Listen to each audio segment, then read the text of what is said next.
are following a story in Alexandria Township. You'd no doubt be aware that a shutdown was declared in that township where there's tensions between locals and foreign nationals. We'd like to go to our reporter Ahmed Kajee at this moment. We understand some rubber bullets have been fired. So Mr. Kajee, please, if you could just hang 10 for us, if you're still available for us to speak after this crossing. Ahmed, what's happening?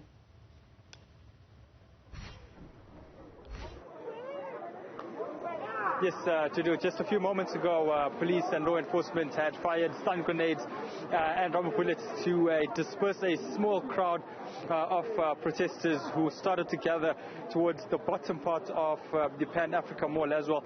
I think we'll just take you through a walk around as well. You will see ahead of your shot if you would be coming in from the Santon region. And just on the left-hand side where this Shell petrol station is, there was a group of protesters coming up the road as well, and what law enforcement had done was then fired a few stun grenades at those particular members, who then had more or less ran up the road in the opposite direction as well. And that's more or less a bit of an escalation, and the first major incident which we had seen since this morning. There was a burning of tyres and a few blockages of the road with rocks and burning tyres. That happened at around between 8 and 9 a.m. this morning. So overall, that was a relatively calm later part of the morning, and this is the first real incident which needed law enforcement to be more proactive in their response with regards to the expected unrest which was meant to be taking place today. And it seems that that has reared its ugly head right now, just before 2 o'clock this afternoon. And let's just expand on that. Talk us through the nature of such events in terms of what history has told us about how it operates. In the early hours of the morning, activity quiet throughout the morning as it progresses into the afternoon, and it picks up again in the evening.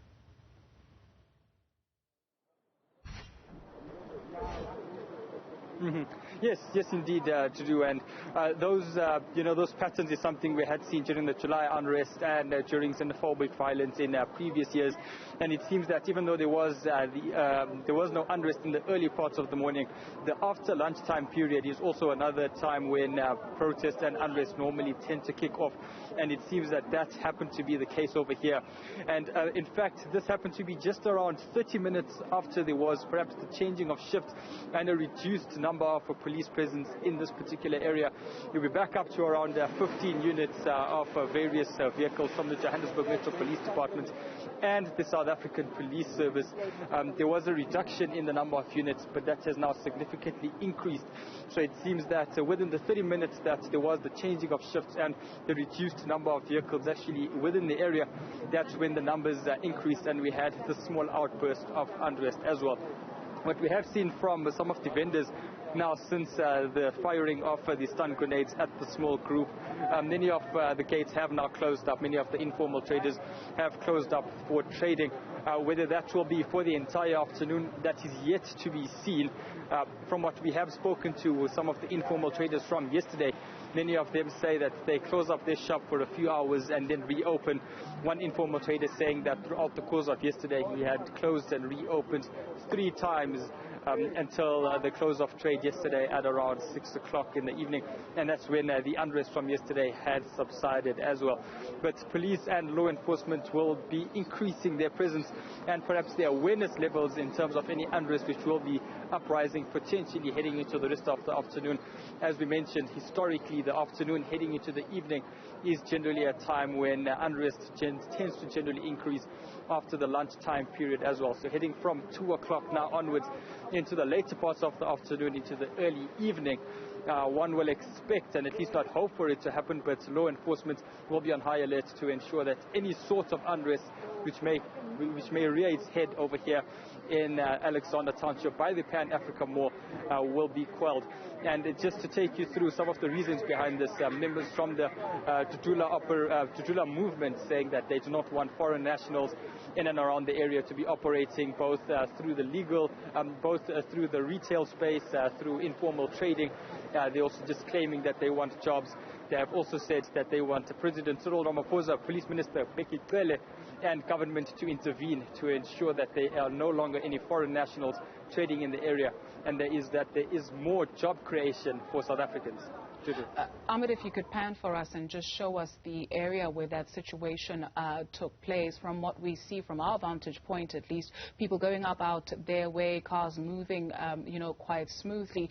We do see, though, that the traffic light there at the bottom does not work. Of course, it is load shedding, but what complicates a situation like this even further is the fact that some of these areas are very poorly lit. So going into the evening, even though the police are confident, could there be some concerns of handling the situation?